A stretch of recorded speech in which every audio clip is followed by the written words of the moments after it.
Се работи за договор кој е капитулантски чин на владата, сервиран пред нашите, за жал, колеги пратеници.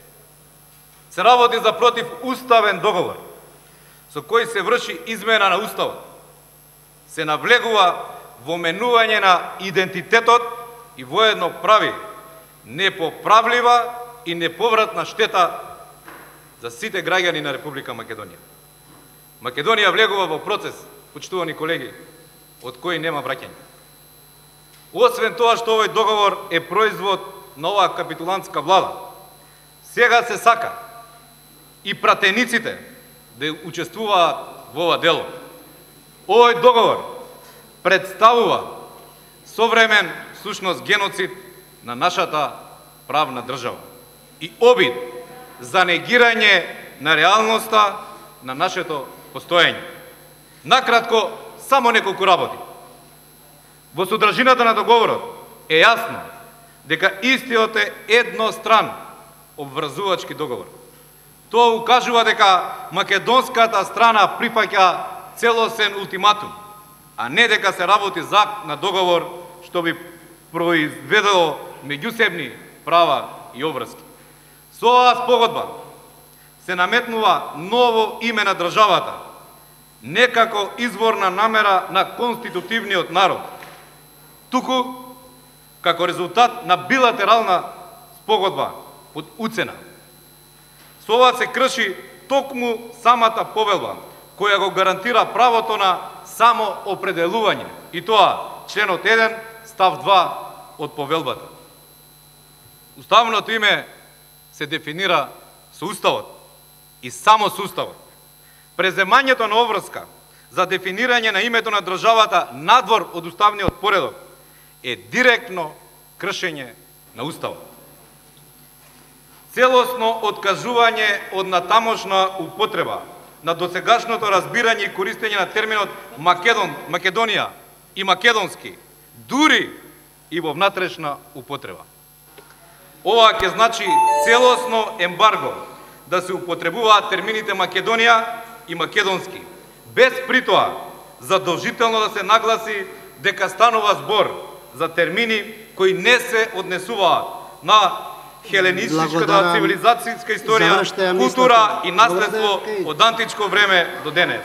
А сега, почитувам Талат Џафери, за вас имаме флагрантно кршење по трет пат и на деловникот, и на законите, и на Уставот на Република Македонија, таму каде што треба најмногу да се почитуваат, а тоа е Собранието на Република Македонија. За граѓаните на Република Македонија, еве уште еднаш, по кој знае кој пат, нема да должам многу. Вели вака дел од деловникот. Прекрашен член 135 став 4 од деловникот кој вели дека е злоупотребено европското знаменце. Овој член, почитувани граѓани, предвидува дека кога предлог на закон содржи одредби со кои се врши усогласување со правото на ЕУ, во воведот на законот се наведуваат податоци за изворниот акт на ЕУ со пол назив, број и датум. Во воведот на предлог законот за ратификација на конечната спогодба за решавање на разликите со Грција не е наведен изворниот акт на ЕУ со пол назив, број и датум, поради што ваков правен акт на ЕУ воопшто не постои, почитувани колеги и почитувани граѓани на Република Македонија. И уште една реченица. Граѓаните се прашуваат зошто тогаш договорот со Бугарија беше од ваша страна, лично од ваша страна, ставен на Комисијата за надворешна политика.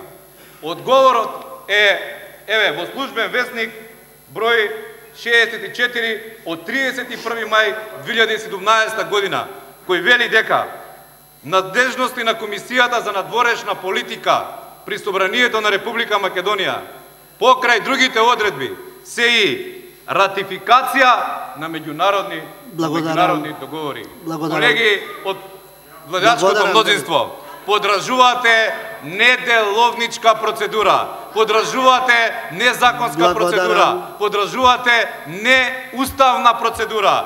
И ние како пратеници од ВМРО ДПМН нема да учествуваме во оваа правна лакрдија што вие ја поддржувате во собранието на Република Македонија.